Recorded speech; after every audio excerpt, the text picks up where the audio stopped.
كل المؤشرات بتقول ان الدنماركي ثورب ناوي يدخل ماتش السوبر ضد الزمالك بخطة مختلفة شوية عن المعتاد، فيها جراءة هجومية، مرونة تكتيكية باينة من أول نظرة لما تشوف وتسمع عن التشكيل ده. يا ترى إيه هو التشكيل المتوقع للأهلي؟ هل هيبقى فيه مفاجآت؟ ايوه، في مفاجأة واحدة جدا ممكن تقلب الموازين. يلا بينا نعرف بقى ازاي التجربة الدنماركية هتخوض اول نهائي ليها.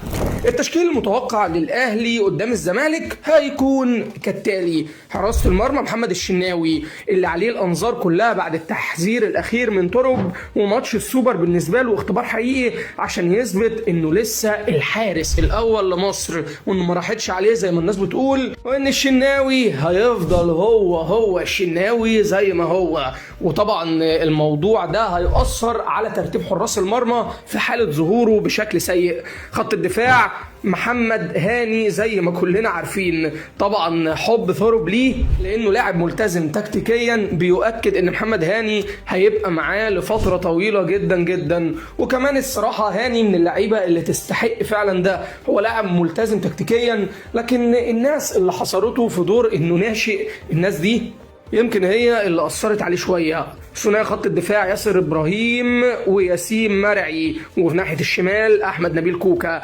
رباع متنوع بين الخبرة والشباب، وده بيدي شكل متوازن للفريق دفاعيا، خصوصا مع تصاعد مستوى ياسين مرعي خلال الفترة الأخيرة، وخصوصا برضو في التدريبات. يمكن يكون ظاهر كده عدم تنسيق دفاعي بينه وما بين محمد هاني في ماتش سيراميكا كليوباترا، إلا إن الدنماركي قدر إن هو يعالج المشكلة دي. في وسط الملعب تورب ناوي يعتمد على الثنائي مروان عطية وأليو ديانج كرئتين للفريق، الاثنين اللي دايما بيشيلوا الحمل الأكبر في الربط بين الدفاع والهجوم، وبيأمنوا الفريق قدام المرتدات. عندهم تعليمات خاصة إنهم يقضوا على أي هجمة للزمالك من قبل ما تبدأ، لأن هجمات الفريق الأبيض أصلا على بيراميدز كانت خطيرة جدا جدا خلال محجريات الماتش الأول.